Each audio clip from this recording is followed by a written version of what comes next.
मेरी आवाज आ रही है क्या? ओके। देखो, तो लास्ट क्लास में हमने देखा था कि केमिकल चेंज होता क्या है। लास्ट क्लास में हमने देखा था कि केमिकल चेंज होता क्या है। जहां आपका केमिकल कंपोजिशन या केमिकल बिल्डअप चेंज होगा उसको हमने क्या बोलता है, केमिकल रिएक्ट, केमिकल चेंज। ठीक है ना। केमिकल चेंज में नो डाउट आपके फिजिकल चेंज भी होंगे, बट केमिकली इंपॉर्टेंट है, केमिकल चेंज होना मस्ट है।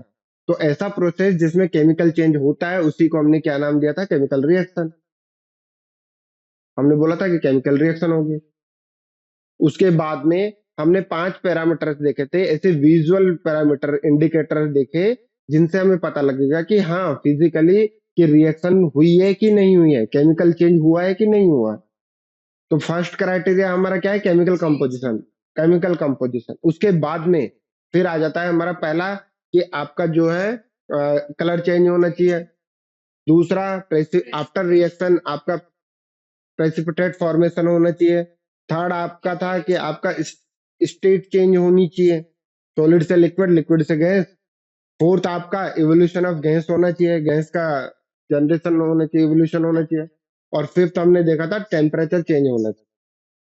टेम्परेचर चेंज के बेसिस पे भी हमने रिएक्शंस को दो टाइप में डिवाइड किया है, कि जहां पर हीट एनर्जी रिएक्शन से निकलेगी उसको हमने एक्सोथर्मिक रिएक्शंस बोला था, और जहां हमें हीट की प्रोवाइड करनी पड़ेगी या हीट एनर्जी प्रोवाइड देनी पड़ेगी केमिकल रिएक्शन को एग्जीक्यूट करने के लिए, तो उसको हमने एंडोथर्मिक रिएक्शन बोला था। ये हमने लास्ट क्लास में देखा था। कोई डाउट है क्या यहाँ तक, रोहित? तो केमिकल चेंज इन टेम्परेचर के कुछ एग्जाम्पल है जो हमारे रियल लाइफ में होता है, उसको देख लेता है। पहला हमारा burning of natural gases. Natural gases के रिगार्डिंग अगर हम बात करें तो हमने फोर्थ चैप्टर जो स्टडी किया वहां देखा था कि मेथेन इसमें मेजर कंपोजिशन होता है। मेजर हमारी क्या होती है, मेथेन गैस होती है। साथ में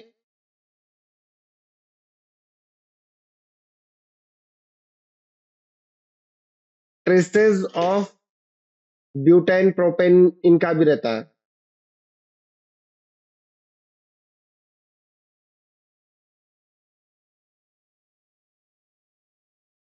तो बर्निंग ऑफ नेचुरल गैस की हम बात करें, मेजर कंपोनेंट हमारा क्या है, मेथेन है। गैस फॉर्मेट में है, गैस की स्टेज, गैस स्टेट में है। तो इसको हमने ऑक्सीजन के साथ में रिएक्शन करवाई है। रिएक्शन करने पर हमारा क्या बना है, कार्बन डाइऑक्साइड, साथ में वाटर, और एनर्जी प्लस लाइट। हीट तो एनर्जी का टाइप है। ठीक है ना। तो ये हमारे क्या है, कंबंशन रिएक्शन है।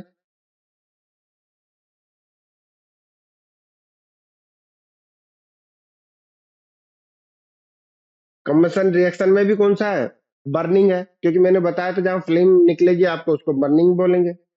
और जहां आपका, हाँ, कंप्लीट कंबंशन का एग्जाम्पल है। कोई डाउट है यहाँ तक? तो ये हमारी कौन सा टाइप हो गया, एक्सोथर्मिक रिएक्शन, क्योंकि हीट निकल रही है कि नहीं निकल रही है। तो ये हमारी कौन सी है, एक्सोथर्मिक रिएक्शन।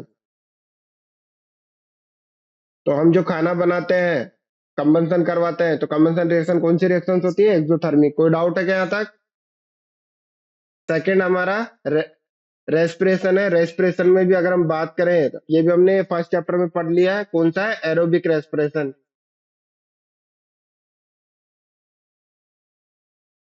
एरोबिक रेस्पिरेशन जो कहाँ होता है, हमारे सेल्स के अंदर, mitochondria.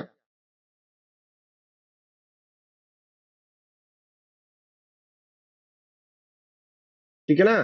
Complete combustion, complete breakdown होता है। तो यहाँ पर क्या होता है, हमारा ग्लूकोज जो है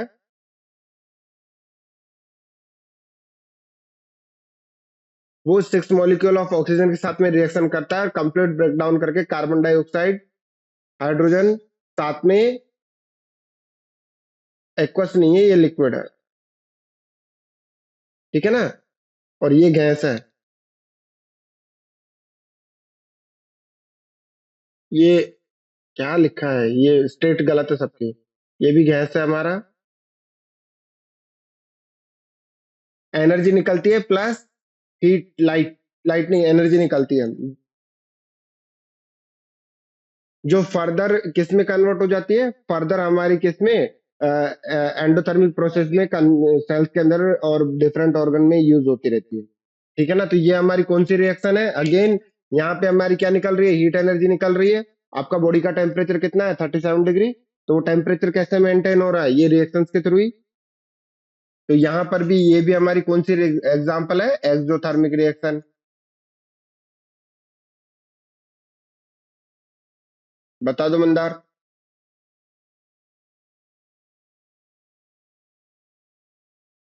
एडिनोसाइन ट्राई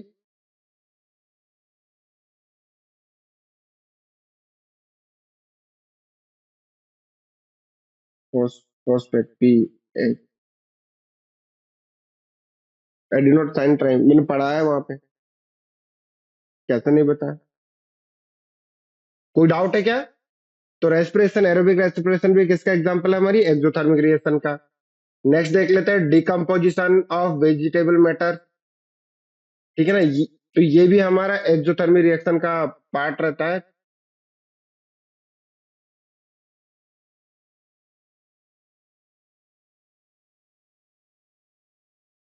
तो डिकम्पोजिशन रिएक्शन किसका एग्जांपल है, एक्सोथर्मिक। नाउ फोटोसिंथेसिस, फोटोसिंथेसिस भी हमने पढ़ लिया है।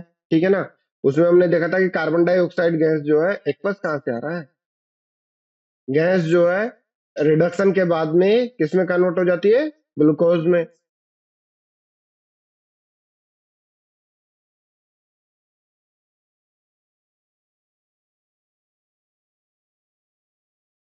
और यहाँ पे हमें सनलाइट देनी पड़ रही है। ठीक है ना, सनलाइट देनी पड़ रही है, एनर्जी प्रोवाइड कर रहे हैं, तो ये हमारी एंडोथर्मिक रिएक्शन है।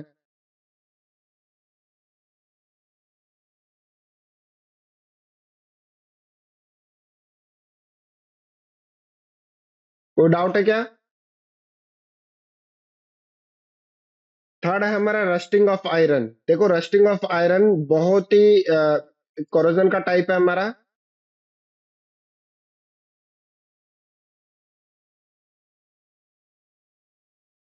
इसमें क्या होता है, आयरन के ऊपर क्या होने लगता है, ऑक्सीडेशन होने लगता है। ऑक्सीडेशन की वजह से हमारा क्या होता है, rusting.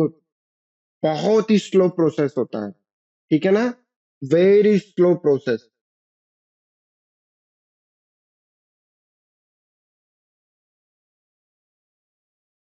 Very slow reaction, hence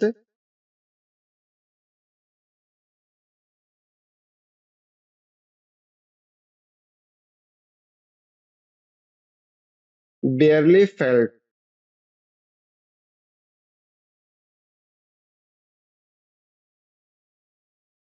the temperature change। तो हमें जो टेम्परेचर चेंज होता है वो फील नहीं होता है, बट आपको याद रखना है ये हमारी हमारी एक्सोथर्मिक रिएक्शन है, इसमें टेम्परेचर निकलता है।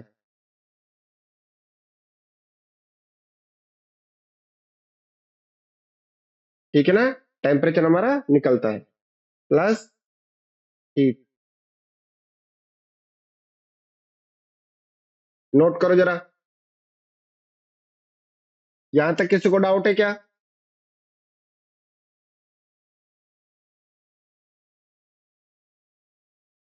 एंडोथर्मिक हीट एग्जिट होती है, हीट निकलती है, तो एक्सोथर्मिक होगी। हाँ तो स्लो प्रोसेस है, स्लो प्रोसेस है इसलिए धीरे धीरे निकलती है ना हीट। मैंने कहा बोला स्लो प्रोसेस है तो इसमें हीट मुझे देनी पड़ रही है। तो रिएक्शन बहुत स्लो होती है इसलिए धीरे धीरे हीट निकलती है, तो आपको पता ही नहीं लगता है कि हीट निकल रही है कि नहीं निकल रही है। क्या मॉइस्चर कंटेंट ज्यादा होगा और आयरन अगर वहां पे है, तो वहां पे देखना रस्टिंग बहुत ज्यादा होगी।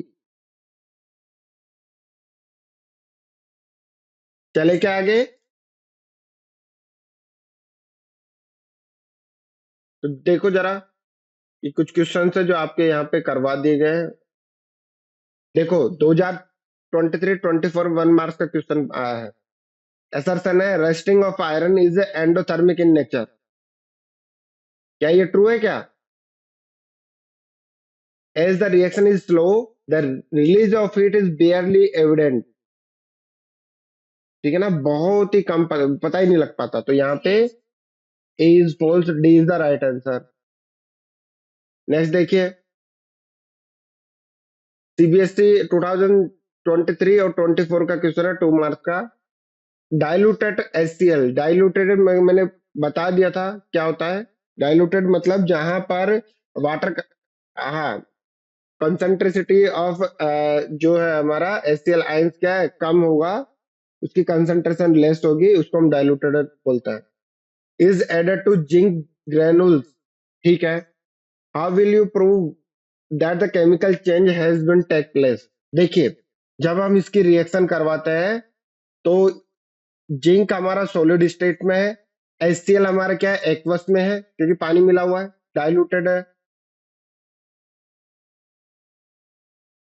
डाइल्यूटेड एचसीएल है। जब डाइल्यूटेड होगा तभी ये रिएक्शन होगी, अगर आपने कंसंट्रेटेड मिला दिया तो रिएक्शन नहीं, पॉसिबल नहीं हो पाएगी। तो ZnCl2 बनता है, एक्वस प्लस हाइड्रोजन गैस बनती है। देखो, तो यहां पर मैंने बताया कि केमिकल रिएक्शन हुई है, हमने 5 कैरेक्टरिस्टिक पढ़े थे। तो पहला क्या हो गई, देखो सॉलिड किस में कन्वर्ट हो गया, गैस स्टेट चेंज हुई है। तो एक क्राइटेरिया ये हो गया हमारा, क्या हो गया कि यहाँ पर state of the matter is change. दूसरा, इवोल्यूशन ऑफ गैस हुआ है, गैस जनरेट हुई है, सॉलिड और लिक्विड था, एक लिक्विड और गैस बन गया। और थर्ड, इसमें थोड़ी सी हीट भी निकलती है, एनर्जी निकलती है। तो ये कौन सी प्रोसेस है, डबल डिस्प्लेसमेंट रिएक्शन है। हम बताएंगे आगे, पढ़ाएंगे यहीं पे कि double displacement reaction generally exothermic reactions होती है। अब डबल डिस्प्लेसमेंट क्या है वो थोड़ा देखेंगे आगे, तब बता दूंगा मैं, ठीक है ना। तो हमारा 3 क्राइटेरिया होगा, change in physical state, change in temperature, कौन सा है, एक्सोथर्मिक रिएक्शन। अगर कंफ्यूज भी हो जाए कि एक्सोथर्मिक एंड, तो कोई दिक्कत नहीं, चेंज इन टेम्परेचर ही लिख देना। और इवोल्यूशन ऑफ गैस, 2 पूछा था, 2 नंबर का था, हमने 3 बता दिए। कहीं नंबर नहीं काटेगा तो 1 नंबर आपका इसका हो जाएगा और 1 नंबर यहाँ हो जाएगा। क्लियर है ना, कोई डाउट है क्या। फिजिकल स्टेट, हाँ, रिएक्शन का पार्ट है ना, तो हमें बताना पड़ेगा कि रिएक्शन हुई है, चेंज, फिजिकल स्टेट चेंज हुआ है। 5 क्राइटेरिया में से एक ये भी तो था कि फिजिकल स्टेट चेंज होगी हमारी।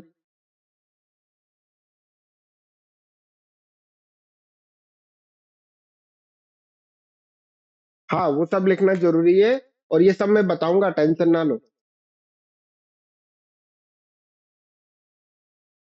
चले आगे।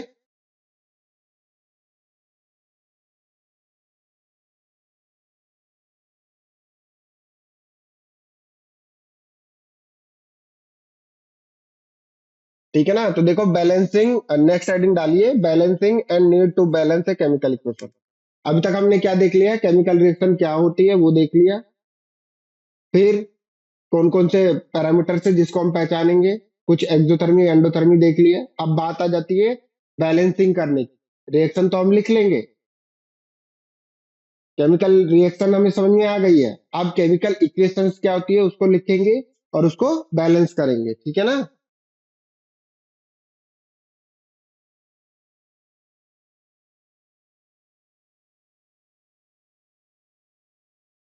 ठीक है ना, तो देखिए, वर्ड प्रॉब्लम देखा है क्या आपने। अरे मैथ्स में वर्ड प्रॉब्लम करते हैं, बहुत बड़ा सेंटेंस, जबकि उसको एक इक्वेशन के फॉर्मेट में भी लिखते हैं।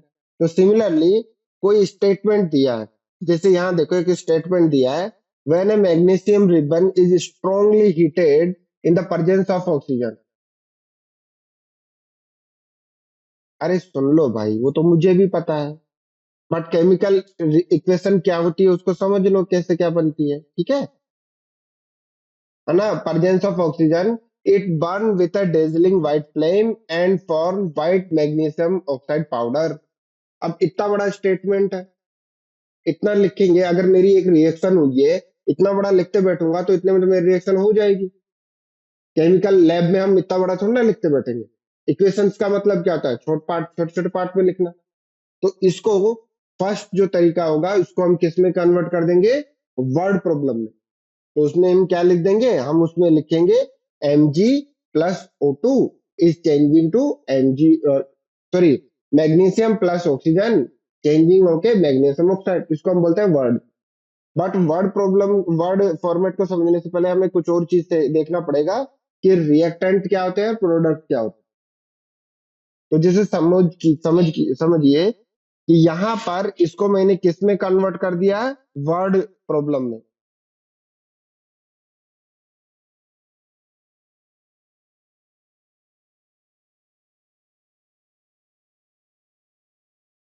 फर्स्ट मेथड क्या हो गया, आप उसको कन्वर्ट कर दो किसमें, वर्ड में।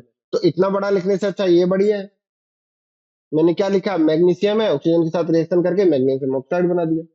तो यहां पर दो चीज समझने की वाली बात है कि एनी कंपाउंड और मॉलिक्यूल्स और एलिमेंट जो रिएक्शन में पार्टिसिपेट करते हैं उनको हम क्या बोलते हैं, रिएक्टेंट या रिएक्टेंट्स। और आफ्टर रिएक्शन जो नए मॉलिक्यूल प्रोडक्ट बनते हैं उनको हम बोलते हैं प्रोडक्ट। यहाँ पे ये जो बना है इसको बोलेंगे प्रोडक्ट या प्रोडक्ट। तो रिएक्टेंट क्या होता है, substance that undergo A chemical change, जिसके अंदर केमिकल चेंज होता है। और प्रोडक्ट क्या होता है, substance that are form after a chemical change, जो केमिकल चेंज के बाद में बनेंगे, तो हम क्या बोलेंगे, प्रोडक्ट बोलेंगे। ठीक है ना। तो इतनी बड़ी इक्वेशन वर्ड प्रॉब्लम दी थी, उसको हमने एक सेंटेंस दिया था, उसको हमने वर्ड प्रॉब्लम में कन्वर्ट कर लिया। तो नोट कीजिए जरा इसको, नोट कीजिए जरा इसको।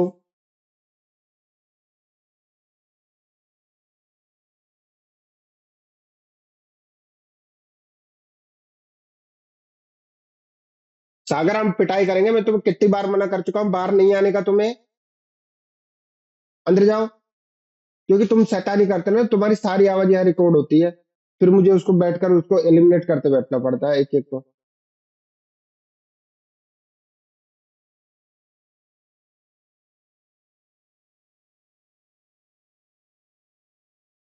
चले आगे। तो कोई कोई डाउट है क्या यहाँ तक।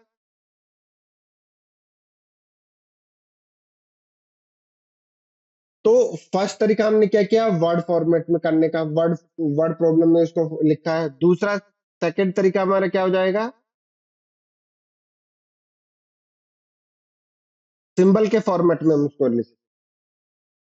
तो another a shorter and faster way to represent a chemical reaction in term of symbol and formula of the different reactant and product is called chemical equation। तो ये जो है इसी को हम बोलते हैं केमिकल इक्वेशन।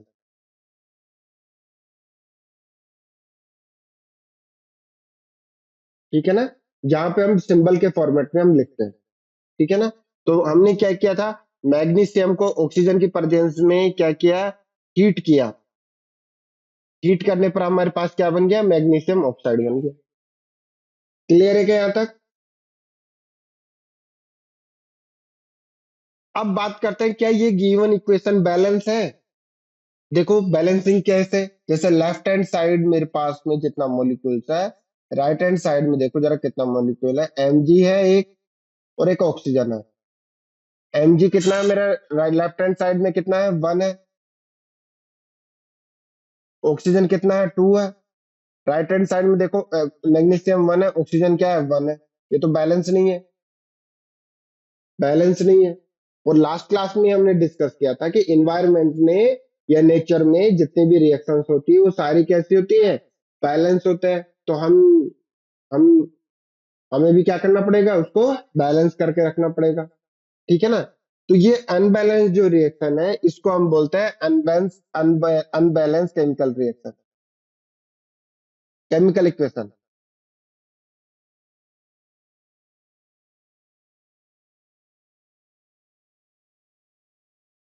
इक्वेशन और इसी को स्केलेटन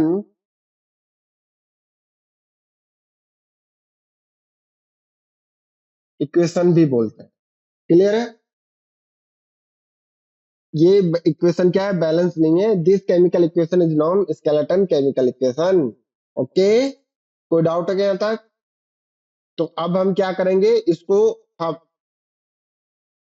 स्केलेटन मतलब जहां पर आपने बैलेंसिंग नहीं किया, सिंपल आपने लिख दिया Mg है O2 है, रिएक्शन करके MgO बन गया। ठीक है ना? क्योंकि इधर देखिए लेफ्ट हैंड साइड में क्या है, आपका ऑक्सीजन के 2 मॉलिक्यूल्स है, 2 एलिमेंट है, और इधर क्या है 1 है। ठीक है ना? यहाँ पे ऑक्सीजन का 1 एटम है, इधर 1 एटम है, यहाँ 2 एटम है, यहाँ 1 एटम है, तो ये बैलेंस नहीं है। तो इसका सीबीएसई का जो हिट एंड ट्रायल मेथड है उससे हम क्या करेंगे, इसको बैलेंस करने की कोशिश करेंगे, है ना? तो balance bye CBSE hit and trial method.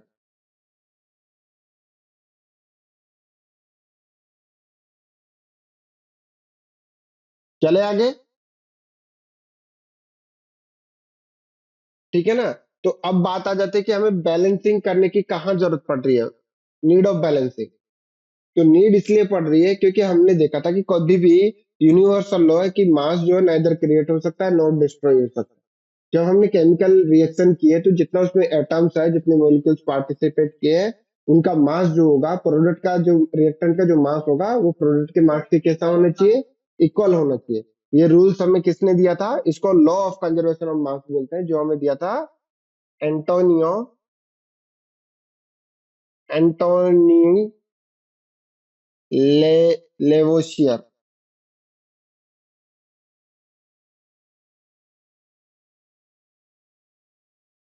Antonio लेविसियर ने एक साइंटिस्ट था, इसी ने ये conservation of law of conservation दिया। ठीक है ना? उसके अकॉर्डिंग रिएक्टेंट आपका जो होगा in simpler chemical reaction, simple chemical reaction की बात हो रही है, ठीक है, न्यूक्लियर रिएक्शंस की बात नहीं हो रही।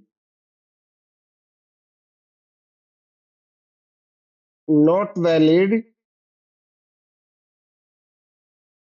For nuclear reaction. पहले जो है वो तो समझ लो।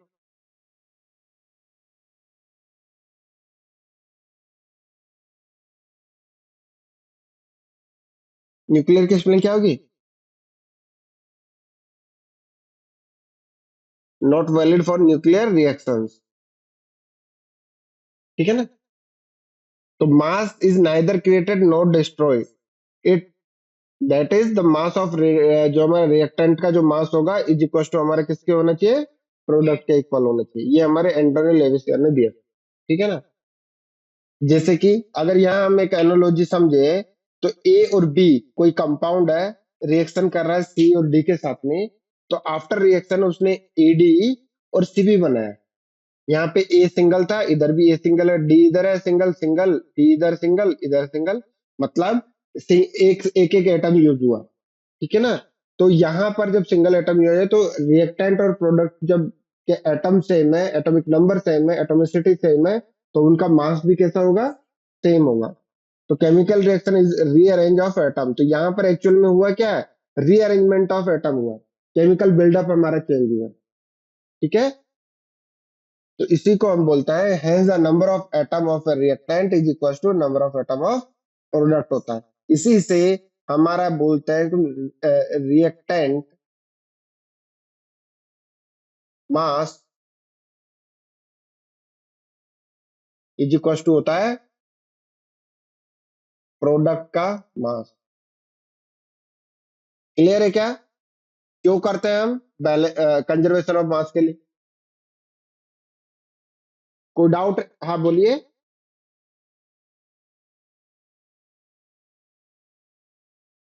ठीक है ना? देखिए A B plus C D कुछ नहीं है, यहाँ पर केमिकल रिएक्शन में क्या होता है कि आपके मोटर जो एटम्स है उसका रीअरेंजमेंट होता है। ठीक है ना?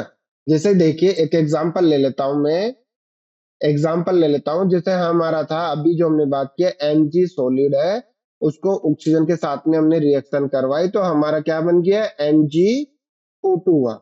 तो यहाँ पे अरेंजमेंट चेंज हुआ है एटम्स का, पहले Mg सिंगल था, O2 अलग था, इन दोनों के बीच में रिएक्शन हो गई तो दोनों एक साथ आ गए, अरे MgO है, दोनों एक साथ आ गए। तो ये क्या हुआ, अरेंजमेंट ऑफ द एटम्स हुआ ना। तो इसी को हम क्या करते हैं कि एक्चुअल में जो नया सबस्टांस बना है उसका केमिकल बिल्डअप चेंज हुआ है, बट अगर माइक्रोस्कोपिक लेवल की हम बात करें तो एटम्स तो क्या है, इधर भी एमजी है, इधर भी एमजी, इधर भी ऑक्सीजन, इधर भी ऑक्सीजन, उनमें थोड़ा ना चेंज हुआ है। क्लियर है, उन्हीं का रीअरेंजमेंट हुआ। कोई डाउट है क्या? तो हम बैलेंसिंग क्यों करते हैं? क्योंकि हमें law of conservation of mass को क्या करना पड़ता है, सेटिस्फाई करना पड़ता है, जिसमें mass of the reactant is equal to होता है मास ऑफ द प्रोडक्ट। कोई डाउट है? चले आगे, नोट कीजिए जरा।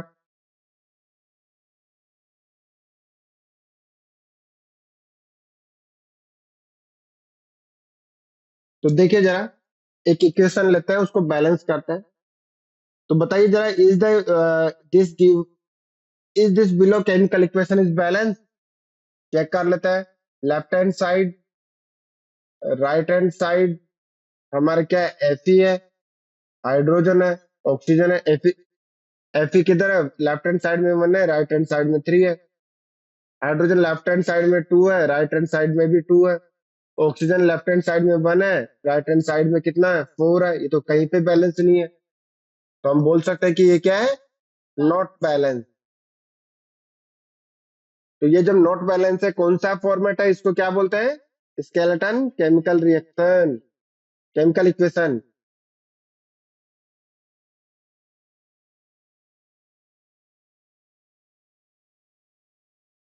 ठीक है, बैलेंस नो। तो इसको हमें क्या करना पड़ेगा, बैलेंस। इसके through hit and trial method जो सीबीएसई में गिवन है। तो देखो, कुछ स्टेप्स है उसको फॉलो करेंगे और सबसे लिखते चलेंगे। ठीक है ना। पहला, right the chemical reaction in word format. जैसे आपको बड़ा सा दिया हुआ था वहां पे, ठीक है ना। जो मैग्नेटाइड मैग्नीशियम को हमने ऑक्सीजन के साथ बर्न किया, तो हमारा एक्सवाईजी प्रोडक्ट बन गया। तो उसको हम क्या प्लेन करेंगे, सबसे पहले वर्ड फॉर्मेट में लिखेंगे, magnesium plus oxygen is equal to 2 हो गया। तो अभी इस क्वेश्चन की हम बात करें, तो यहाँ पे ये हमारा आयरन होता है, ये होता है वाटर, इसको हम बोलते हैं हेमेटाइट, मैग्नेटाइट।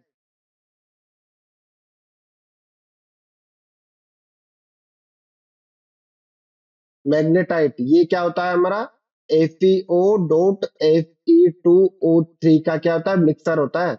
इसमें इसकी वैलेंसी कितनी होती है, इसकी वैलेंसी +2 होती है, और यहाँ पे +3। तो मैग्नेटाइट में आयरन की 2 वैलेंसीज होती है, +2 एंड +3 दोनों कंबाइंड। ओके, तो ये हमारा मैग्नेटाइट, और ये क्या है, हाइड्रोजन गैस रिलीज हुई।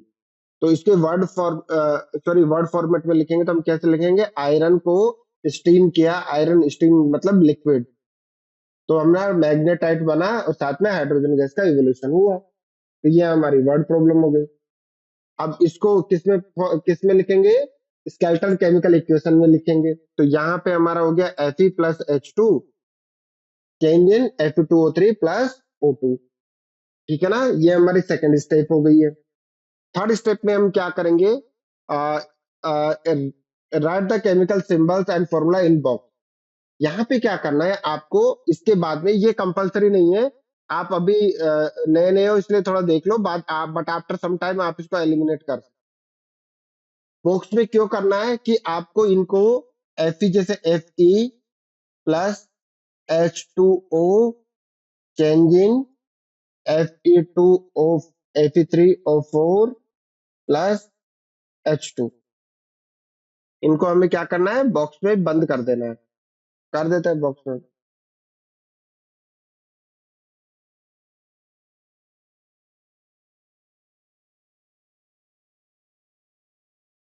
बॉक्स में क्यों बंद करना है, क्योंकि तुम्हें जब बैलेंसिंग करोगे, जैसे यहाँ देखो Fe1 है, इधर कितना है, 3 है, तो तुम्हें बोला जरा Fe के 3 करो, इधर 3 है तो इधर भी 3 होना, तुम यहाँ ना लगा दो, तुम यहाँ कर दिया तो कंपोजिशन ही चेंज कर दिया। ठीक है ना। तो बॉक्स लगाने का मतलब है कि आपको बॉक्स के अंदर कोई चेंज नहीं करना है। अभी जो 3 2 जो भी लगाना है वो बाहर लगाओ, 3 आपको 3 एटम्स ऑफ आयरन लेने पड़ेंगे केमिकल रिएक्शन में पार्टिसिपेट करने। क्लियर है क्या? तो this ensure the subscript of the symbol और formula is not change. Box के अंदर जो भी आपका सबस्क्रिप्ट में नीचे जो रिटर्न है उसको चेंज नहीं करना है, in order to make the number of atom same. क्यों? क्योंकि बैलेंसिंग करते टाइम हम एटम्स के नंबर को सेम करेंगे, तो उस वक्त हम क्या करना है, स्क्रिप्ट को चेंज नहीं करना है। On the both side of the chemical equation, chemical equation के दोनों साइड में आपको चेंज नहीं करना है। कोई डाउट है क्या? तो पहले वर्ड प्रॉब्लम में लिखेंगे, फिर स्केलेटन केमिकल इक्वेशन लिखेंगे, फिर उसको बॉक्स में फिक्स करेंगे। यहां तक कोई डाउट है क्या? सॉरी। नाउ नेक्स्ट स्टेप में क्या करते हैं, हम एक टेबल बनाएंगे, उसमें नोट कर लेते हैं कितना क्या है। एफ हमारा कितना है, लेफ्ट हैंड साइड में 1 है, राइट हैंड साइड में 3 था, हाइड्रोजन हमारा 2 था, इधर भी 2 था, यहाँ 2 है, यहाँ 2 है, यहाँ 1 1, यहाँ 1 4 है, इधर 1 है और यहाँ 4 है। तो ये क्या है, हमारी अनबैलेंस। तो list of the number of atom of different element, उसको लिस्ट करना है, उसके बाद में बैलेंस बैलेंसिंग स्टार्ट करनी है। तो बैलेंसिंग कहाँ से स्टार्ट करनी है, उसके लिए एक वो है कि सबसे पहले लेफ्ट हैंड राइट साइड में ऐसा कंपाउंड को आपको ढूंढना है जिसमें नंबर ऑफ एटम सबसे ज्यादा है। ठीक है ना? जैसे यहाँ देखो, इस कंडीशन में सबसे ज्यादा एटम किसमें है, Fe3O4 में। तो सबसे पहले इसको चूज करना पड़ेगा। अब इसमें भी उस एटम को चूज करना है जिसकी एटोमिसिटी ज्यादा हो। तो जैसे ऑक्सीजन की हम बात करें, ऑक्सीजन की एटोमिसिटी कितने है, यहाँ 4 है। ठीक है ना? तो हमें 4 के साथ में बैलेंसिंग स्टार्ट करनी पड़ेगी। क्लियर है? तो सबसे पहले किसको करना पड़ेगा बैलेंस, ऑक्सीजन को। तो वही लिखा है, स्टार्ट बैलेंसिंग द कंपाउंड, किस किस के, reactant product that contain the maximum number of the atoms. Clear है? हमारे केस में क्या है, वो Fe2 Fe3O4। In that compound balance the element with the maximum number of atom, उसमें भी हमें क्या ढूंढना है, जिसमें सबसे ज्यादा एटम्स हो। जैसे हमारे केस में ऑक्सीजन के 4 एटम। तो following this criteria the compound will be Fe3O4। हमारा कंपाउंड क्या हो गया, Fe3O4, और एलिमेंट हो गया कौन सा, ऑक्सीजन। कोई डाउट है क्या?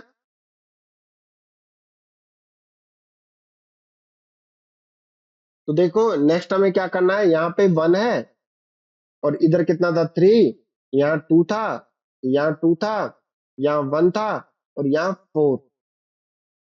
ठीक है ना? तो अब हम बैलेंसिंग कर रहे हैं, तो यहाँ 4 है, सबसे पहले किसको बैलेंस करना है, ऑक्सीजन को। तो यहाँ पे मुझे 4 से मल्टीप्लाई करना पड़ेगा।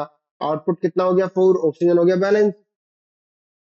ठीक है ना? ऑक्सीजन हो गया मेरा क्या, बैलेंस।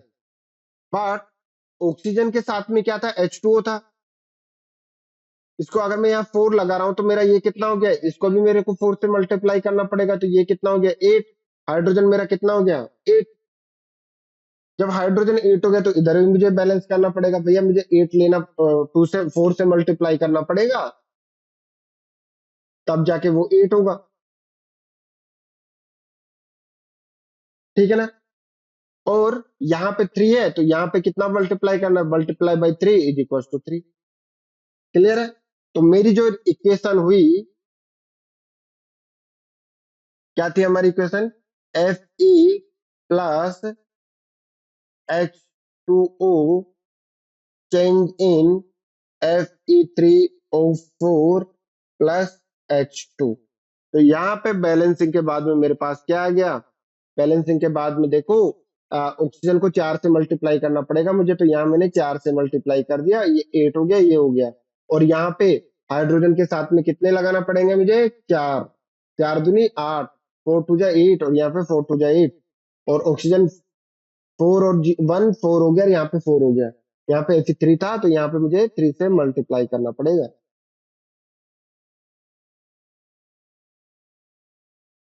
कर सकते हैं ना, वो भी जरूरत पड़ेगी तो उसमें भी करेंगे हम। लेकिन वो ऑलरेडी बैलेंस था, उसमें कुछ करने की जरूरत नहीं पड़ी।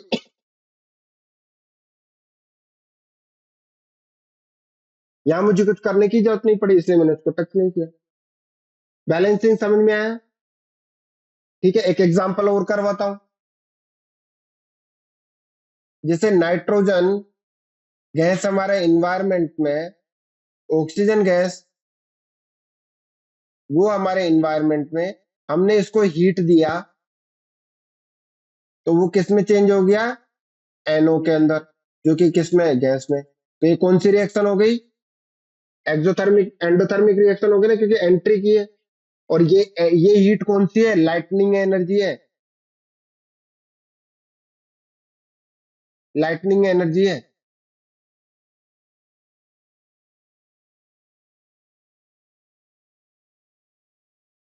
ठीक है। उससे हम अब जरा बैलेंस करो, तो सबसे ज्यादा किसमें, इसमें दो, इसमें दो, इसमें दो, सब में दो है। यहाँ नाइट्रोजन दो है, यहाँ एक है, तो यहाँ में जो मल्टीप्लाई बाय 2 कर दूं क्या मैं, वो भी 2 हो जाएगा। ऑक्सीजन यहाँ पे कितने हो गया, 2, और ये तो ऑलरेडी 2 था, तो ये 1 1 रहेगा। ये 1 1 लिखने की जरूरत नहीं है, और ये 2 हो गया, बैलेंस हो गई। क्लियर है क्या? तो आप क्या कीजिए, आपके एनसीईआरटी में जितने भी केमिकल रिएक्शन है, एक्स वाई जी एग्जाम्पलर में, टेक्स्ट बुक में, जहां पे सबको बैलेंसिंग कर दी, आप सब सिंपल कर लिया। आप सिंपली लिखिए, स्केलेटन फॉर्मेट में स्केलेटन केमिकल इक्वेशन लिखिए, और उसके बाद में उसको अपने से खुद से बैलेंस कीजिए। क्लियर है?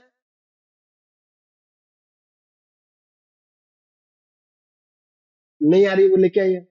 जैसे देखिए, 2025 सीबीएसई बोर्ड का क्वेश्चन है, PbNO3 सॉलिड में है, PbS PbO बन रहा है, NO2 और ऑक्सीजन बन रही है। देखो यहाँ पे कितने एटम है, अगर हम बात करें, देखो यहाँ पे हमारे पास में 2 एटम है, यहाँ पे 3 है, और यहाँ पे 2 है। यहाँ पे कितना है, 3 4 4 का डबल 8, और 8 रेक 9, तो इससे स्टार्ट करेंगे। इसमें भी सबसे पहले कौन सा लेंगे, ऑक्सीजन। ऑक्सीजन का कितना हो गया यहाँ पे, ऑक्सीजन का कितना हो गया, 6 है। 6 है कि नहीं है, 6 है, तो 6 में से 2 तो यहाँ यूज हो गया, 6 में 2 यहाँ यूज हो गया, तो 4 बचे। 4 में से भी 2 यहाँ यूज हो गया, कितना बचा, 2 बचा। तो यहाँ तो 1 है, तो यहाँ पे इसको मुझे 2 से मल्टीप्लाई कर दूं मैं। बट अगर मैं यहाँ 2 से मल्टीप्लाई कर दे रहा हूं, तो पीबी मेरा कितना हो जा रहा है, 2 हो रहा है कि नहीं हो रहा। तो एक काम करते हैं, हाँ बोलिए। नहीं नहीं, ऐसा नहीं कर सकते, नहीं कर सकते। देखिए, नहीं नहीं, देखो, ऑक्सीजन डबल अलग अलग, यहाँ पे भी, यहाँ पे भी, तो ऑक्सीजन को रहने दीजिए। यहाँ नाइट्रोजन कितना है, एक एन है, और ये 2 से मल्टीप्लाई, कितने नाइट्रोजन टोटल, 2 है। अरे ये नाइट्रोजन एक है, और यहाँ पे मल्टीप्लाई में 2 है, तो कितने हो गए नाइट्रोजन। तो मैं एक काम करता हूँ, यहाँ इसको 2 से मल्टीप्लाई कर देता हूँ, नाइट्रोजन हो गया बैलेंस। क्लियर है, नाइट्रोजन हो गया मेरा बैलेंस। नाइट्रोजन हो गया मेरा बैलेंस, तो जरा कितना देखो, ऑक्सीजन कितना हो गया, 4, 2 2 जा 4, 3 जा 4, और 2 6, और एक 7। तो मैं एक काम करता हूँ, यहाँ पे भी 2 से मल्टीप्लाई कर देता हूँ। 2 से मल्टीप्लाई करेंगे तो नहीं, उससे नहीं होगा, नहीं, 2 से नहीं करना पड़ेगा इसको, क्योंकि अगर मैं यहाँ 2 से मल्टीप्लाई कर देता हूँ, वेरी गुड, कर सकते हैं, 2 से इसको मल्टीप्लाई कर रहा हूं मैं, ठीक है। 2 को इससे मल्टीप्लाई किया, तो पीबी कितने हो गए मेरे, तो यहाँ पे भी अगेन मैं इसको 2 से मल्टीप्लाई कर रहा हूं, तो पीबी 2 हो गया। और नाइट्रोजन कितना हो गया मेरा, 2 तो यहाँ पे, 2 तो यहाँ पे है ही, और 2 ये रहा 4 हो गया, तो इसको मुझे चेंज करना पड़ेगा, यहाँ पे कितना करना पड़ेगा, 4। ठीक है ना। तो मेरा पीबी बैलेंस हो गया, नाइट्रोजन बैलेंस हो गया, अब ऑक्सीजन बच गया। ऑक्सीजन कितना है यहाँ पर, 3 2 जा 6, और 6 2 जा 12। 12 में से 2 तो यहाँ यूज हो गया, 10 बच गया। 8 यहाँ कंज्यूम हो गया, 8 यहाँ कंज्यूम हो गया ना, 4 ये 12 में, 10 में से 8 गया, 2 बच गया, 2 ये रहा। सही है मतलब। तो मेरी एन क्या हो गया, 2,2,4 इज द राइट आंसर। समझ में आया क्या, क्या किया मैंने। हाँ बोलिए।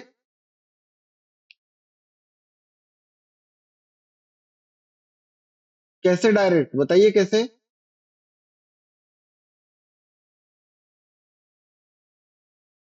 कहां पर, हाँ यहाँ 6 हो गया, तो यहाँ पे 3 से ये कर दिया, 6 हो गया, ये 7 8 और ये 9, ये कहा गए फिर। बैलेंसिंग मतलब बोथ साइड में सेम होना चाहिए। तो हमने क्या किया है, सबसे पहले हमने क्या किया है, देखो, ये इस कंपाउंड को चूज किया, उसमें सबसे पहले पीबी को बैलेंस कर लिया। पीबी के बैलेंस नहीं, सॉरी, उससे पहले सबसे पहले ऑक्सीजन को बैलेंस किया। ऑक्सीजन के साथ में हमारा नाइट्रोजन भी था, तो नाइट्रोजन के साथ में 2 है, तो 2 नाइट्रोजन हो गया, तो यहाँ पे मैंने 2 से मल्टीप्लाई कर दिया, नाइट्रोजन हो गया बैलेंस, कोई दिक्कत नहीं है। अब जब 2 यहाँ से मल्टीप्लाई किया है मैंने, यहाँ नाइट्रोजन को बैलेंस कर दिया। अभी यहाँ पर जब मैं कर रहा हूं तो देखो कितना हो जा रहा है, ऑक्सीजन कितना हो गया, 2 4 4 यहाँ पे हो गया, 6 7, और ये 4 2 और 2 कितना हो गया, 4 हो गया, और 2 6 हो गया, एक 7 हो गया। ये ओड नंबर हो रहा है, यहाँ इवन है, तो इसलिए मुझे इसको भी इवन करने के लिए यहाँ से 2 से मल्टीप्लाई करना पड़ा मुझे। अब ऑक्सीजन के नंबर इवन हो गया, लेकिन पीबी को 2 हो गया। अब जब पीबी 2 हो गया तो यहाँ पे मुझे 2 से मल्टीप्लाई करना पड़ेगा, क्योंकि पीबी को 2 से मल्टीप्लाई करूंगा तभी उसके एटम बैलेंस होंगे। जब इसको मल्टीप्लाई किया तो नाइट्रोजन अब मेरा चेंज हो गया वापस, नाइट्रोजन पहले 2 था और ये हो गया 4 हो गया, तो ये मेरा अभी वैलिड नहीं रहा, मुझे इसको हटाकर यहाँ पे चेंज 4 करना पड़ेगा। 4 किया तो अब ऑक्सीजन अनबैलेंस हो गया। अब ऑक्सीजन को काउंट कर लेते हैं, 2 ऑक्सीजन 4 हो गया, और यहाँ पे कितना 8 है, 12 हो गया।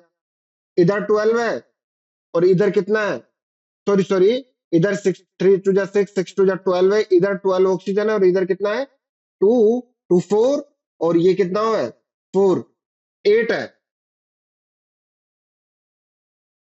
4 टू जा 8 9 10 11 12, और इधर भी 12 है, तो ये तो बैलेंस हो गया, तो यहाँ पे 1 होगा, बैलेंस हो गया। तो हमारा जो आ गया, पी की वैल्यू आई है हमारी 2, क्यू की वैल्यू आई है 2, एंड आर की वैल्यू आई है 4।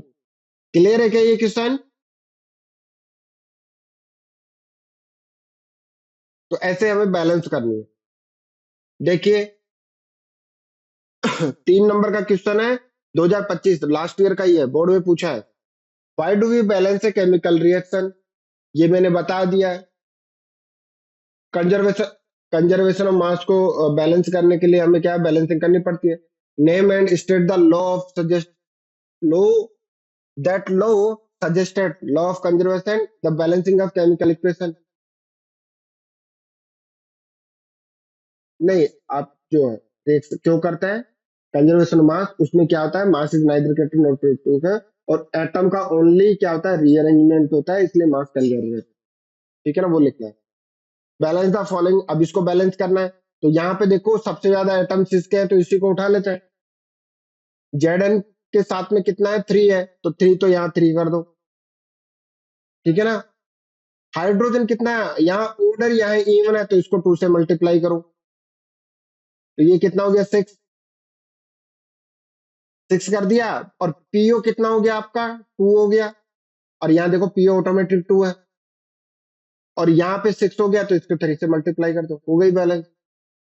तो 3 Zn plus twice of H3PO4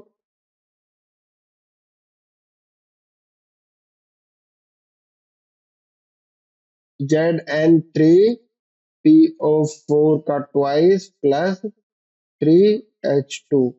ठीक है ना, ये बैलेंसिंग हो गई, वाई नीड करने के लिए हो गई, इक्वेशन हो गया खत्म। एक नंबर यहाँ मिलेगा, एक नंबर ये मिलेगा, और एक नंबर यहाँ मिलेगा। क्लियर है क्या?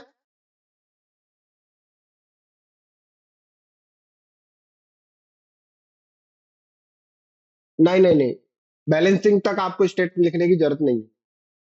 नाउ क्या क्या सीख लिया हमने? हमने केमिकल चेंज देखा, केमिकल रिएक्शन देखा, फिर केमिकल इक्वेशन देखा। ठीक है, उसके बाद में केमिकल इक्वेशन देखने के बाद बैलेंसिंग देखी। अब बैलेंसिंग करने के बाद में अब उसे हमें इंफॉर्मेटिव बनानी है। इंफॉर्मेटिव मतलब सॉलिड स्टेट को आपको लिखते हुए चलना है। ठीक है, तो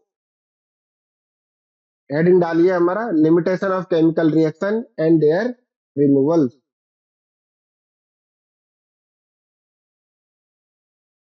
तो हेडिंग डालिए limitation of chemical reaction and their removal.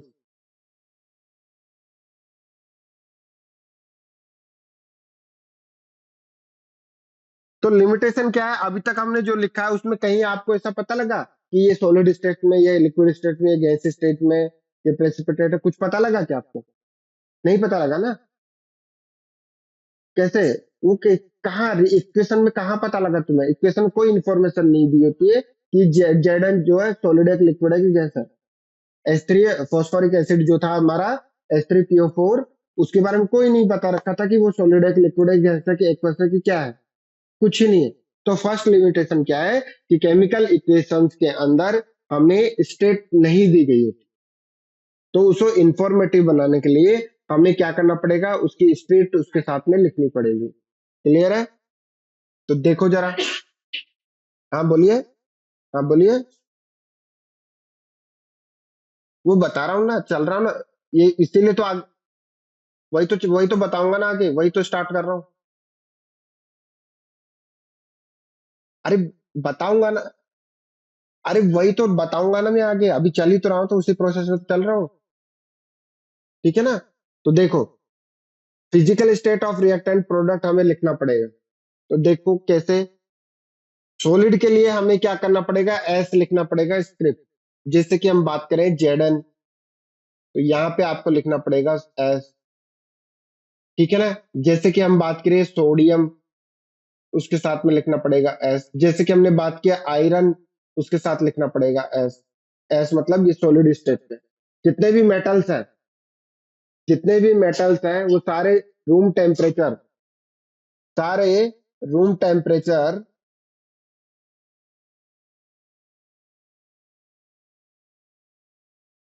Room temperature की मैं बात कर रहा हूँ 25 डिग्री सेल्सियस। इस पर ऑल मेटल्स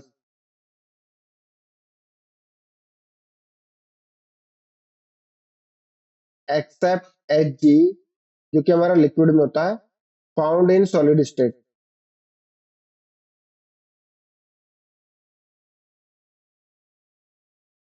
ठीक है? कौन कौन सा है वो सब बताऊंगा मैं। लिक्विड के लिए हमें क्या लिखना पड़ेगा, एल। जैसे कि हमारा होता है H2O। ठीक है? और यहां मैंने लिखा है Hg।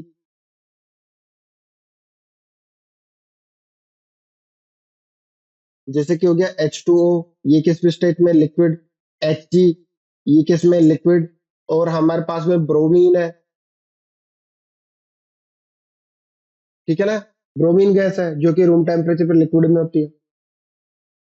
इसके बाद गैस की बात करें, गैस को जी से डिनोट करेंगे। जैसे ऑक्सीजन गैस O2 लिखेंगे ब्रैकेट में g. Nitrogen, ammonia, carbon dioxide, carbon monoxide, chlorine, fluorine. ठीक है? आयोडीन, ये जो गैस है। ठीक है ना? तो इनको हम ऐसे लिखेंगे। इसके साथ में एक्वस सॉल्यूशन जो होगा, जिसमें हमने बताया कि वाटर एज ए सॉल्वेंट होता है, उसके साथ में हम ये लिखेंगे। जैसे कि एग्जांपल देख लेता है, यहाँ पे देख लो, NaCl प्लस, NaCl सॉलिड है, तुमने उसमें क्या मिला दिया, पानी मिला दिया, तो उससे हमारा क्या बन गया, NaCl। इसको हम एक्वस बोलेंगे, मतलब पानी मिक्स है। और आगे जाके आप देखोगे इसको हम क्या बोलते हैं, इसी को हम ब्राइन सॉल्यूशन बोलते हैं।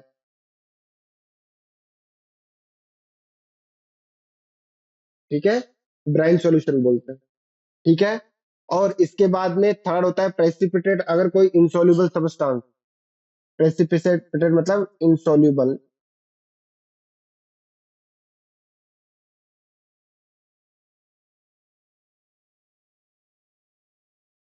इंसॉल्युबल सॉलिड फॉर्म होता है आफ्टर रिएक्शन, तो उसको हम पीपीटी बोलते हैं, प्रेसिपिटेट। और डाउन एरो से भी हम दिखा सकते हैं, और सॉलिड करके भी हम दिखा सकते हैं आफ्टर रिएक्शन। तीनों से ही आप दिखा सकते हो। क्लियर है क्या? जैसे कि, अरे यार, ठीक है ना? तो हम देखो कैसे करेंगे। सबसे पहले हम बैलेंस इक्वेशन लिखेंगे। बैलेंस इक्वेशन के बाद में स्केलेटल इक्वेशन, केमिकल इक्वेशन लिखेंगे। सॉरी सॉरी, सबसे फर्स्ट हम क्या लिखेंगे, वर्ड इक्वेशन लिखेंगे, वर्ड के तरीके। उसके बाद में स्केलेटन केमिकल इक्वेशन लिखेंगे।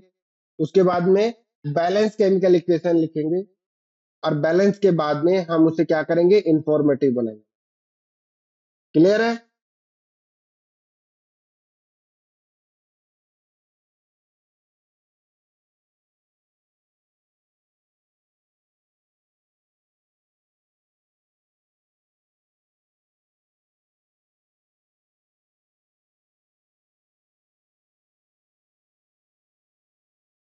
हाँ हाँ हाँ हाँ।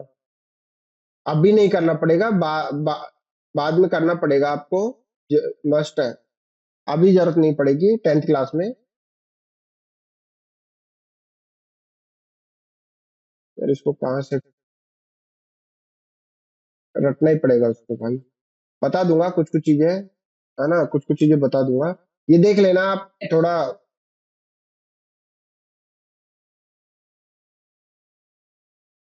ठीक है ना। तो देखो एक एग्जांपल था कैसे। तो सबसे पहले मैंने zinc sulphuric acid, zinc sulphate और हाइड्रोजन गैस बनी। इसको मैंने किस में फॉर्मेट में लिखा, वर्ड, वर्ड इक्वेशन लिखी है मैंने। उसके बाद में Zn plus H2SO4, Zn SO4 H2O, ये हमारी कौन सी इक्वेशन हो गई, स्केलेटन इसके इक्वेशन हो गई।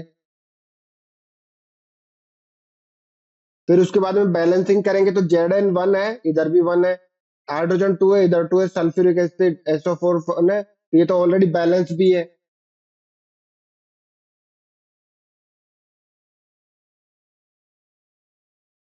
ठीक है ना। उसके बाद इंफॉर्मेटिव बनाएंगे तो जिंक जो है मेटल रहता है तो सॉलिड फॉर्मेट में रहता है।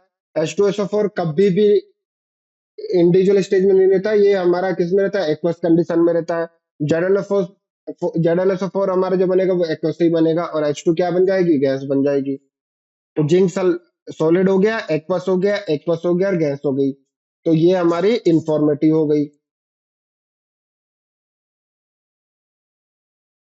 ठीक है। तो ऐसे आपको लिखना है। समझ में आया।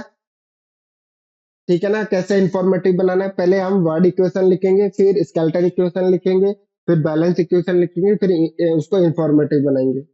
कोई डाउट है क्या यहाँ तक। सॉलिड के लिए एस लिखेंगे, लिक्विड के लिए एल, गैस के लिए जी, एक्वस के लिए ए क्यू, और प्रेसिपिटेट के लिए पीपीटी, सॉलिड या डाउन एरो। चले आगे।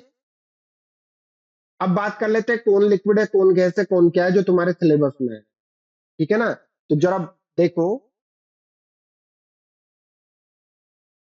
बोलो। नहीं ना बाबू, हम पिटाई कर देंगे, तुम्हें कितनी बार मना किया, बाहर मत आया करो, चलो अंदर। देखो, तो metal are found in solid state at room temperature, जितने भी मेटल्स हैं वो सारे हमारे किस में पाए जाते हैं। तो मेटल्स जितने भी हैं वो सारे हमारे किस में पाए जाते हैं, सॉलिड स्टेट। ठीक है ना, at room temperature, except mercury. Mercury किस में होती है, लिक्विड में होता है, which is found in liquid state. तो जैसे एक बात करें, lithium, sodium, magnesium, aluminium, potassium, calcium, iron, silver, gold, copper, zinc, lead, सब किस में है, सॉलिड में। सीजियम एंड गैलियम भी होता है, सॉरी, गैलियम और जर्मेनियम दो होता है। ये दोनों भी रूम टेम्परेचर पे किस में होते हैं, सॉलिड स्टेट में ही रहते हैं। बट जब आप उसको हाथ में लेते हो, उनका जो मेल्टिंग पॉइंट टेम्परेचर वो 27.1 और 28.5 के आसपास। ठीक है ना। तो जब तुम हाथ में लेते हो तो हमारे ह्यूमन बॉडी का टेम्परेचर कितना है, 37। जब हाथ में लेते हैं तब वो मेल्ट हो जाता है। लेकिन रूम टेम्परेचर जो कि 25 है, उस कंडीशन में वो किस में होता है, सॉलिड स्टेट में रहता है। क्लियर है। तो वो भी क्या है, मेटल। तो एक्सेप्ट Hg हमारा किसमें है, Hg हमारा किसमें है, लिक्विड स्टेट। उसके बाद नॉन मेटल्स की बात करें, तो नॉन मेटल बचे कुचे सिर्फ 7 है, 8 है। इनको लर्न कर दो, बस ये 8 ही नॉन मेटल। तो उसमें क्या है, oxygen, nitrogen, hydrogen, fluorine, chlorine, iodine. Iodine solid में होता है, सॉरी, क्लोरीन तक हमारी किस में होती है, गैसेस स्टेट में होता है। ब्रोमीन हमारी किस में चली जाती है, लिक्विड स्टेट में, रेडिश ब्राउन कलर की होती है। यहाँ से कलर स्टार्ट होने लग जाएंगे, अब कौन किसका कलर क्या रहता है, रेडिश ब्राउन कलर की होती है।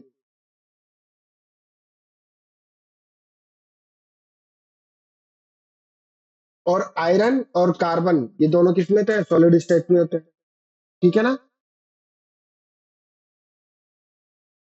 क्या, गैस में। ठीक है। तो ऑक्सीजन, अरे ऑक्सीजन पता है gas, nitrogen, hydrogen, fluorine, chlorine सारी गैस। ब्रोमीन लिक्विड में आ जाती है, रेडिश ब्राउन कलर के, आयोडीन सॉलिड, और कार्बन जो है सॉलिड है। कोई डाउट है क्या यहाँ तक? तो मेटल जितने भी आएंगे, calcium solid, magnesium solid, zinc solid, lithium solid, sorry lead solid, जितने भी मेटल्स आएंगे सारे किसमें? सॉलिड में। और नॉन सॉलिड होते हैं, दूसरे नॉन मेटल होते हैं, और दूसरे नॉन मेटल होते हैं। तो नॉन मेटल सारे याद कर लिए हमने, nitrogen, hydrogen, chlorine, fluorine, bromine liquid में, आयोडीन सॉलिड, और कैल्शियम सॉलिड। बात खत्म। अब मेटलॉइड बच गए जिनमें इन दोनों के बीच की प्रॉपर्टी होती है, वो सिर्फ 6 ही है। और उनके नाम तो ऐसे है कि तुम्हें देखते से पता लग जाएगा कि ये मेटलॉइड है। तो कोई डाउट है क्या यहाँ तक? सॉरी है। तो some compound are formed in solid state at room temperature 25 degree when we heated them. 25 degree. When we heat and melt them, they are converted into liquid state. Also, if they are soluble in water, they form aqueous solution. क्या बोलना चाह रहे हैं? जैसे suppose कीजिए हमारे पास एक example लेते हैं कि NaCl क्या है, रूम टेम्परेचर पे कितना है, सॉलिड स्टेट में है,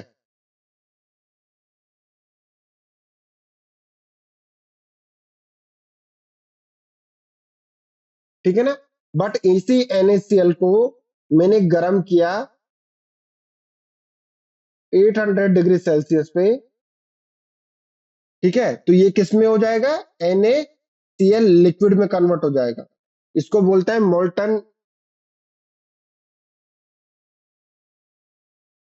मोल्टन या फ्यूज फॉर्म।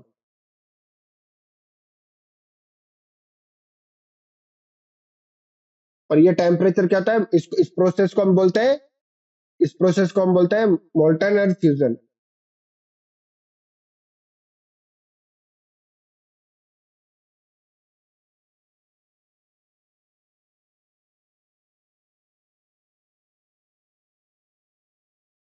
ठीक है। अब यहीं पे, अब मैं फर्दर क्या कर रहा हूं, इसको किसके साथ मिक्स कर दिया हूं? NaCl को, सॉलिड को, वाटर के साथ में। तो ये हमारा कन्वर्ट हो गया किसमें? एक्वस सॉल्यूशन में। इसको हम बोलते हैं brine solution. Aqueous solution of NaCl is known as a brine solution. ठीक है ना। तो एक कंपाउंड डिफरेंट डिफरेंट स्टेट में एग्जिस्ट कर सकता है, depends on different environmental condition. कोई डाउट है क्या? तो चलिए आगे मूव करते हैं। Some compound are found in liquid state और गैसीय स्टेट एट रूम टेम्परेचर। कौन कौन सा? जैसे लिक्विड जो है, H2 हमारा क्या है? लिक्विड में है। और इसी को H2O सॉलिड फॉर्मेट जो होती है उसको हम क्या बोलते हैं? आइस। और H2O लिक्विड फॉर्मेट, इसको बोलते हैं वाटर वेपर।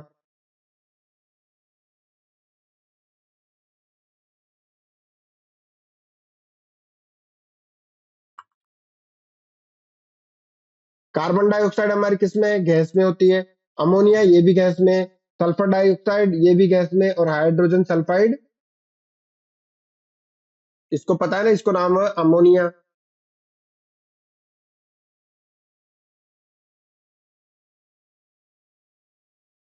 ये होती है हमारी सल्फर।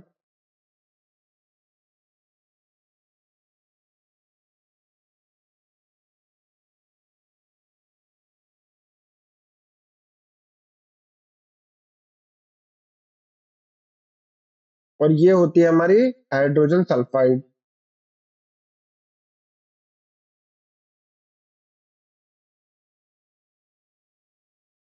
ठीक है ना। तो रूम टेम्परेचर पे hydrogen sulphide gas, sulphur dioxide gas, ammonia, carbon dioxide, ये सब गैस है रूम टेम्परेचर। वाटर जो है वो लिक्विड में। ये ये वेपर में कन्वर्ट कब होगा? वेपर, सॉरी वेपर नहीं, गैस लिखता है। एट और above 100 degree Celsius, 1 atm atmospheric pressure. Clear है क्या? तो लिखा हो ठीक है, कुछ कंपाउंड जो आपको याद रखने हैं कि कौन से कलर के होते हैं। ठीक है, बेरियम सल्फेट सॉलिड होता है जो कि किस कलर का होता है, व्हाइट कलर का होता है। पीबीआई लेड आयोडाइड ये हमेशा येलो कलर का होता है। लेड के साथ में जो कंपोनेंट बनेंगे वो येलो कलर के होते हैं, ध्यान रखना थोड़ा सा। कैल्शियम कार्बोनेट, कैल्शियम जब भी होता है कार्बोनेट, तुमने देखा ही है, चूना बोलते हैं, ये हमेशा व्हाइट कलर का होता है। एजीसीएल जो होता है ये भी हमारा किस कलर का होता है, व्हाइट कलर का होता है। और कॉपर सल्फाइड जो होता है वो हमारा ब्लैक कलर का होता है। कॉपर किस कलर का होता है, देखा होगा ना, कॉपर रेडिश ब्राउन, रेड अलग रहता है, रेडिश ब्राउन कलर का रहता है। वही फर्दर आगे बढ़ा ना तो ब्लैक हो जाएगा, सल्फर के साथ मिलकर ब्लैक कलर बना देगा। ठीक है, टार्निशिंग करके हम पढ़ेंगे, ठीक है ना, तो उसके ऊपर ब्लैक ब्लैक हो जाता है, टार्निशिंग ऑफ सिल्वर। ठीक है ना, वो भी ब्लैक कलर का होता है। तो बेरियम सल्फेट हमारा किसमें, BaSO4 white, PbI2 lead iodide हमारा yellow, calcium carbonate white, silver carb sorry AgCl वो हमारा व्हाइट, और कॉपर सल्फाइड ये हमारा ब्लैक। कोई डाउट है? तो यहां तक हमने देखा, क्या क्या देख लिया हमने, स्टेट की बात कर रहे थे। पहला पॉइंट हमने कवर किया है कि फिजिकल स्टेट रिएक्टेंट प्रोडक्ट के लिखना पड़ेगा इंफॉर्मेटिव बनाने के लिए। तो उसमें फिजिकल स्टेट पता होनी चाहिए था, तो उसको मैंने बताया कि भैया देखो सारे मेटल्स क्या आते हैं आपके सॉलिड स्टेट में मिलेंगे, सिर्फ और सिर्फ Ag को छोड़ दीजिए। ठीक है ना, Ag बोले तो मरकरी, उसके अलावा सारे सॉलिड। उसके बाद नॉन मेटल की बात की, तो नॉन मेटल मैंने बताया ऑक्सीजन, नाइट्रोजन, हाइड्रोजन, क्लोरीन, ये सब गैस में होगी। ब्रोमीन लिक्विड में होगी, आयोडीन और कार्बन सॉलिड में हो जाएगा। ठीक है, उसके बाद में सम कंपाउंड रूम टेम्परेचर में सॉलिड में भी होते हैं, कुछ लिक्विड में होते हैं हाई टेम्परेचर पे, और कुछ एक्वा सॉल्यूशन बना लेता है किसी और के साथ रिएक्शन करके, वो बता। फिर हाइड्रोजन वाटर जो हमारा 25 पे वो लिक्विड में है, और बाकी है carbon dioxide, ammonia, sulphur dioxide और हाइड्रोजन सल्फाइड, ये किसमें होती है, ये हमारी गैसेस स्टेट में होती है। ये कुछ डिस्कस किया, 5 कंपोनेंट देखे जो कौन से कलर के होते हैं, बेरियम सल्फेट व्हाइट, दो याद करने, PBI potassium sorry lead iodide वो येलो कलर का है, और कॉपर सल्फेट ब्लैक कलर का है, बाकी सारे व्हाइट है। बोलो यहां तक कोई डाउट है, बताइए। नहीं है ना, बहुत बढ़िया, तो चलिए आगे मूव करते हैं। कंसंट्रेशन ऑफ एसिड लिखिए। तो फर्स्ट हमारा फिजिकल स्टेट हो गई, सेकंड आ जाते हैं हम कंसंट्रेशन। अगर आप एसिड यूज कर रहे हो तो उसके साथ में उसकी कंसंट्रेसिटी लिखनी पड़ेगी। अब ये जो कंसंट्रेसिटी होती है ये रिलेटिव टर्म है, ये कंसंट्रेसिटी की हम बात कर रहे हैं, ये क्या है, रिलेटिव टर्म है।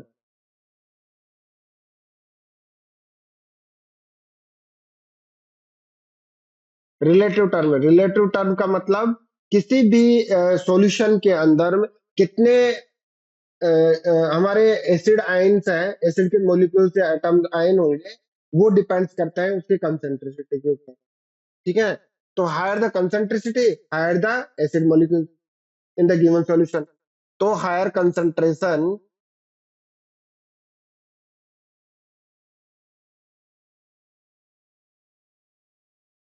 मतलब in the given solution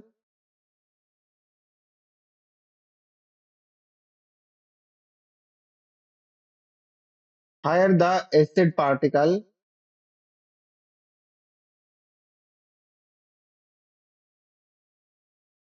in the given solution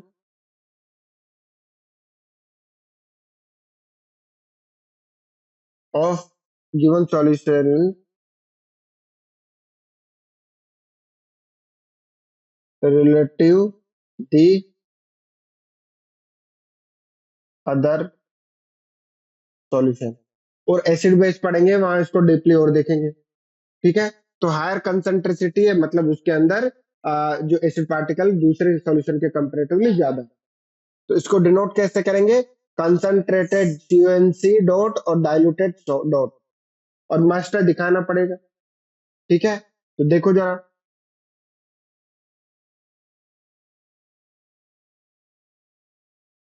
लिखा हुआ है, चलो बता देते हैं। Concentrated acid contain more acid particle than the diluted acid of the same volume of the solution। ठीक है, देखो मेटल जो है वो डाइल्यूटेड एसिड के साथ में रिएक्शन करके साल्ट और हाइड्रोजन गैस बनाएगा। हमने एक रिएक्शन भी देखी थी, जिंक जो है वो डाइल्यूटेड H2SO4 के साथ में रिएक्शन कर रहा था, ZnSO4 aqueous plus hydrogen gas बना। ठीक है ना, तो यहाँ पर हमें उसके कंसेंट्रेसिटी को डिनोट करना पड़ेगा इंफॉर्मेटिव बनाने के लिए। क्लियर है, कोई डाउट है क्या? तो फर्स्ट पार्ट हमारा फिजिकल स्टेट, दूसरा कंसेंट्रेसिटी। रोहित, लक्की, कोई डाउट है? तो ये सब याद करके आइएगा, आज की क्लास इतना ही रखते हैं। ठीक है, ये जैसे ये इक्वेशन है, बैलेंस है ऑलरेडी, Zn 1 है, इधर 1 है, H2 2 है, सल्फर गए, वेरी गुड, बैलेंस इक्वेशन है।